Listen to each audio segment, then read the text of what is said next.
Welcome to another Demarcation Media lighting kit review. Today we have another set from Funwhole, and yes, that name is still just as bad as it was the last two times that I reviewed a Funwhole set. I love their logo. I think the logo looks so cool, but the Funwhole, it just sounds so bad. But anyway, we are looking at the Steampunk World Steampunk Airship, and this is actually called the Lightcatcher. Now, I can't do a real, full unboxing because unfortunately, I lost my original intro. So we'll take a look at the box, and then I'll kind of show you how the set was presented, and then we will take a closer look at the set. Alrighty, so this box is very big.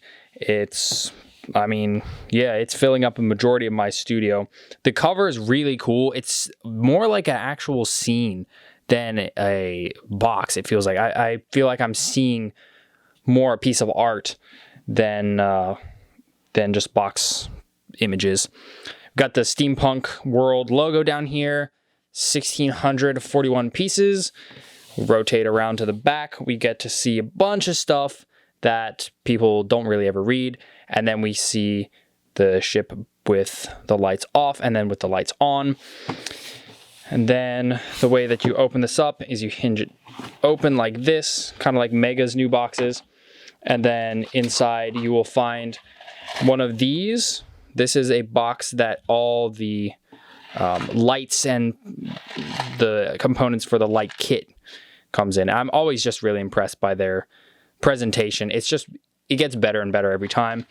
And then we get instructions. Let's see, was there anything else of note?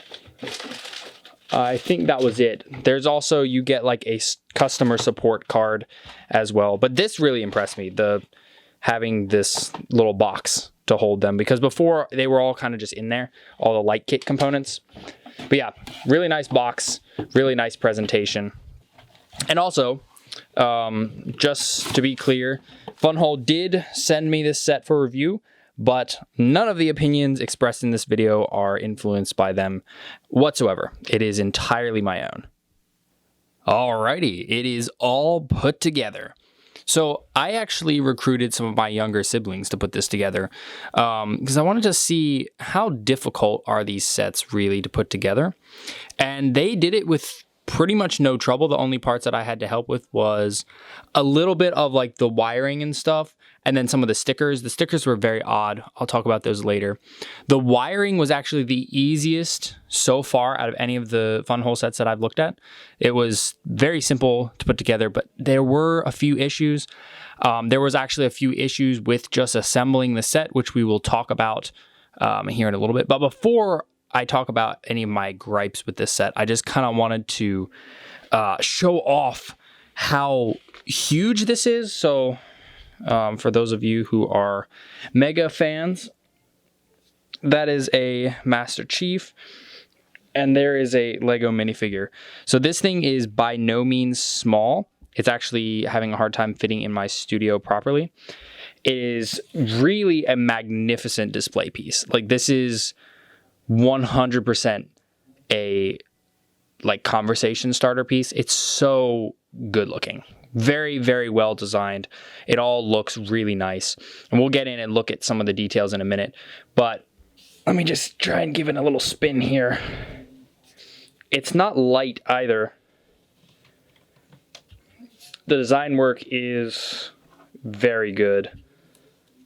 There's a lot of gold, which is a little bit worrying. However, I did flex some of the gold pieces to see if they felt brittle, and they really didn't. Oops, you can see I'm breaking the tail section because this is just so big. Yep, there it goes. It's so big, I'm knocking it against the back part of my studio. Yeah, this will dominate a shelf, 100%. It's probably, if you were to put the Pelican next to it, it would be probably the same length. I'm not going to try to do that just because there's so many things sticking off of here. But yeah, let's get in closer and take a look at some of these details. Alrighty, here we are. We can see some of the details now. Yes, there are figures, and we will take a look at them in a bit. You can see that's kind of the scale of them on the deck. There's a dude piloting, and I'm knocking things off actually as we're speaking. I will say for sure this is not a play piece. You are not going to want to try and swoosh this around at all. But we've got a little steampunk telescope here. It's pretty nice looking. Little gear, lots of gold. The piping here goes up to the front engine. The front engine does sag a bit purely because of the Technic pieces that it uses to assemble it. That's just kind of a fact of the matter. I don't really see what they could have done about that other than, yeah, I don't really know because it has to spin and the spinning pieces tend to sag a little bit. So I don't know. It is what it is. That spins. We've got some detailing there. The railings look really nice. One thing that I thought was particularly cool was the printed wood pieces for the deck. That is very slick. Looks really nice. Adds such a nice touch to the whole thing. As we move around, there's like this big windshield piece here that kind of sags back and forth. Again, it's on one of those rotating pieces. Not sure what they could have done about it. I guess that's just a windscreen for the pilot. Around this side, you can see the emblem for the ship. And it's actually really hard to get the light in there. There we go. You can see the emblem. It says it is the Lightcatcher. That is the name of the ship, which is pretty cool. And then we have got more detail here in terms of the sides. Bunch of windows, really nice shaping here and here. The door does open, although I don't know that this is necessarily up to like safety codes because, you know, you want to go from here over into the cabin, you have to walk here and you could potentially just fall off the deck. So that's not necessarily proper safety, but, you know, I guess steampunk people don't care about safety. We have a bunch of ornamentation on the back, even up to the top level. The propeller is really well put together. I like how there's got like these supports and it's like double. So you got the little one and then the big one. They can kind of spin independently. There's also a bit of an engine up there and around the other side. That's coming apart, but you can see more of that. And then there's also a little cat up there as well. Bro, stick down. As well as more of those printed wood pieces. Those are super nice pieces to have.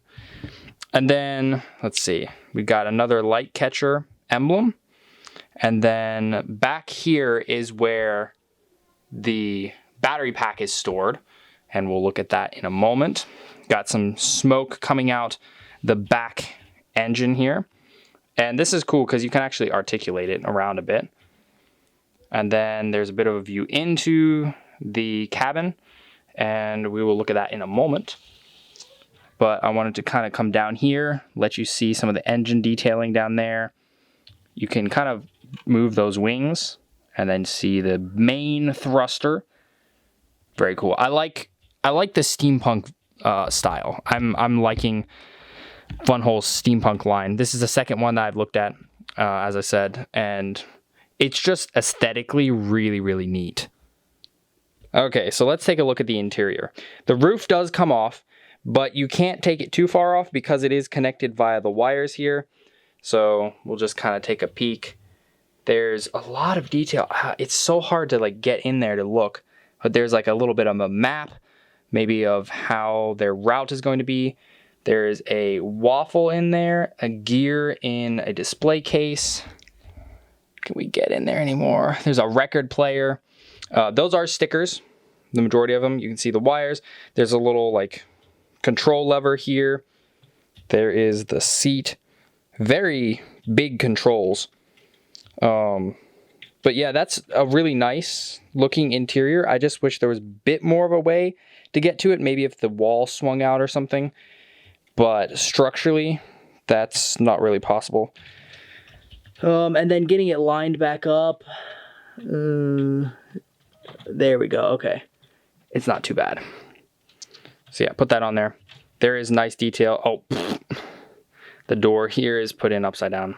Like I said, I recruited my siblings to build this to see how that would go.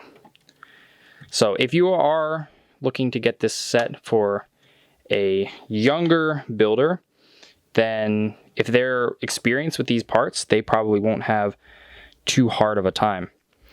So yeah, just visually, this all looks utterly stunning. This is fantastic if you want it as a display piece, but the real draw of these Funwhole sets are the light effects. So let me get my camera back on the stand here, and we are going to take a look at the lighting.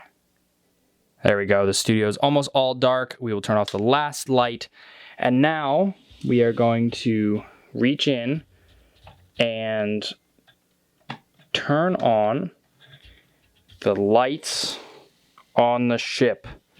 So there's a handful here. The front has like a little bit of a spotlight. There's a spotlight up there on the top. The cabin is lit in its entirety. Look at that. You can see it in there. And then the engine thruster is lit as well. So like I said, there's less complicated wiring. There's just kind of a little bit less lighting in general, but I'm not sure what else they would have done because everything that needs to be lit is lit. The cabin was the main one because having that cabin lit makes the whole ship look alive. I also love this spotlight up on the top. That's actually a Lego top hat piece, which I find to be really clever. I think that was a great choice on their part. It's pretty nice. It's a really, like I said, I'm going to keep saying it, fantastic display piece. Utterly fantastic display piece. Also, you get the engine on the back glowing as well. And then down there, you can see the glow of the main thruster. So now I want to talk about some of my gripes with this set.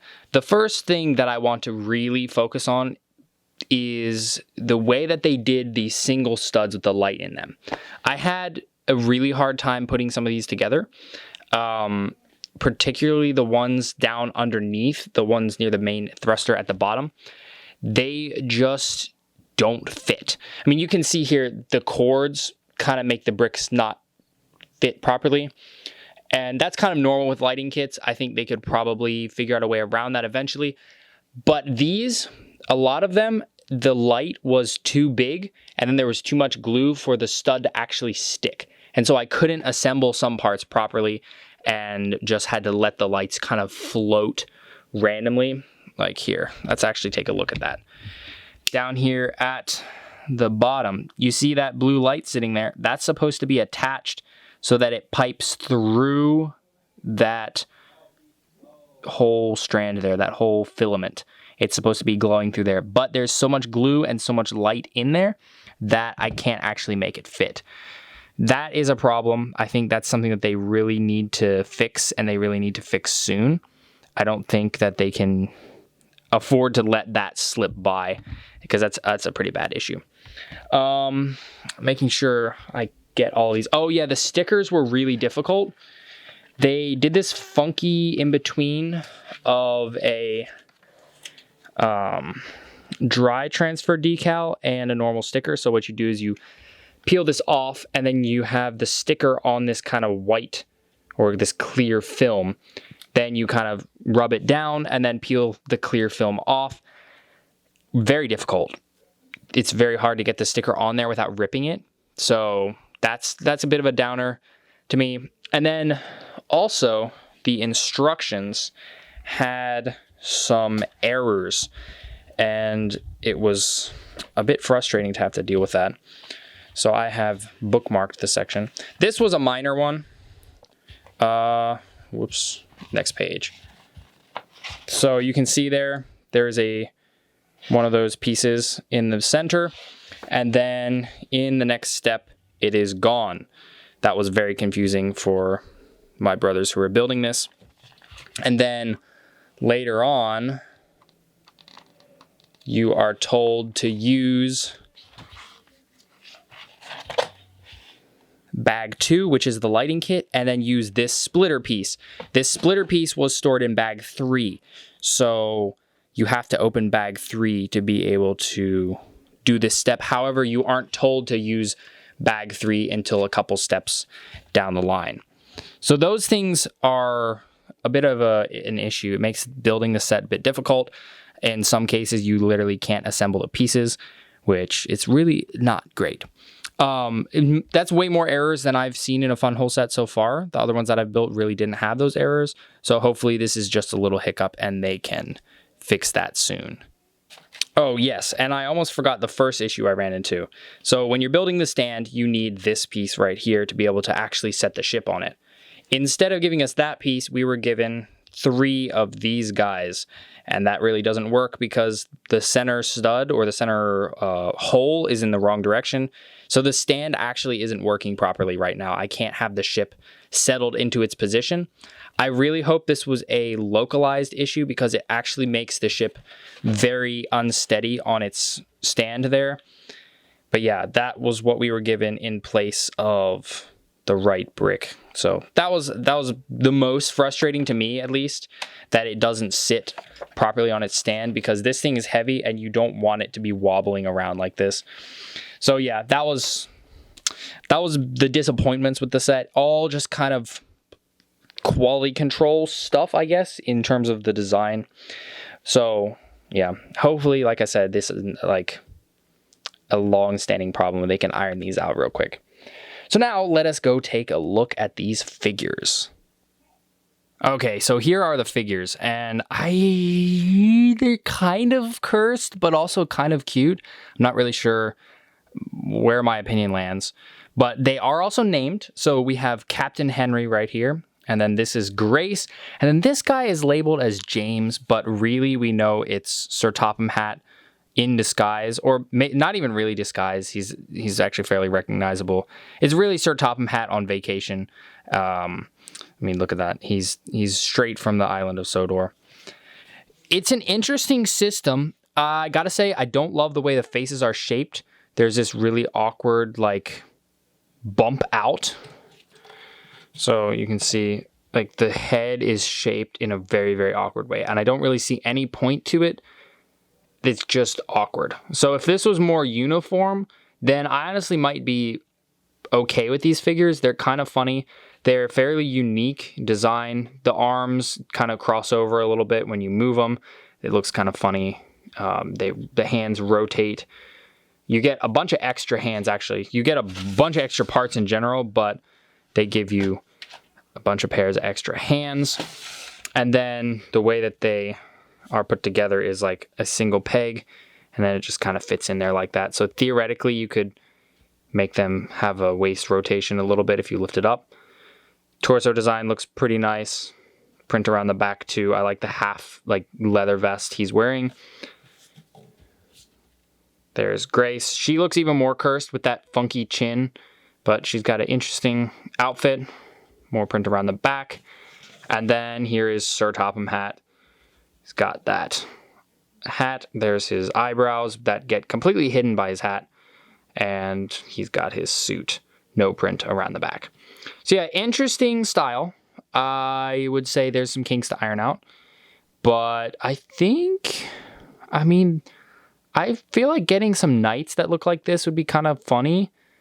They're definitely not something that will, I don't know, they just don't seem to hold the same collectability as like minifigures or Mega Construx figures, but they do feel unique enough to sort of stand on their own. Well, there you have it. That is the Funwhole Lightcatcher Steampunk Airship. It's a really cool set overall. There are definitely some issues, more issues than I've run into with Funwhole stuff before, but it is, and I can't say it enough times, this is a magnificent display piece. Not at all for play. You will break this thing into little smithereens if you try to play with it, but it looks fantastic. You know, find yourself a good bookshelf to put this on, and it's just so good. Turn on the lights at night. Yeah. I highly recommend, if you're looking for a good display piece, look no further. You have found the ultimate conversation starter display piece right here. Really cool. I also wanted to point out, I didn't show this before, but there's a bit of a peek at Funwhole's catalog here. There's like a medieval market and an inn, like a inn on the dock or something. That looks super cool, actually. There is the Lighthouse of Alexandria. There is a camper van. There's Jungle Temple Ruins, which I believe Simon over on the Domain looked at. Jack and the Beanstalk. Castle on the Cliff. House of Sweets. There's the Ocean Adventure ship that I took a look at. And then you can see their like line of houses. And then there is the Steampunk train and the Steampunk station. So that's pretty cool. They're amassing themselves a very nice catalog of sets, and it's always so well presented, and it's just really, really neat having the light kit packaged in with the set.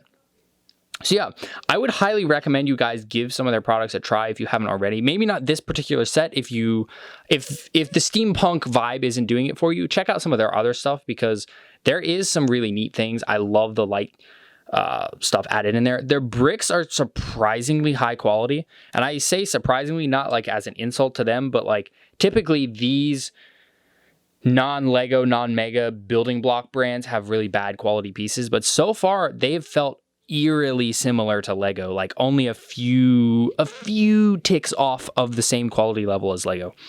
So I recommend it.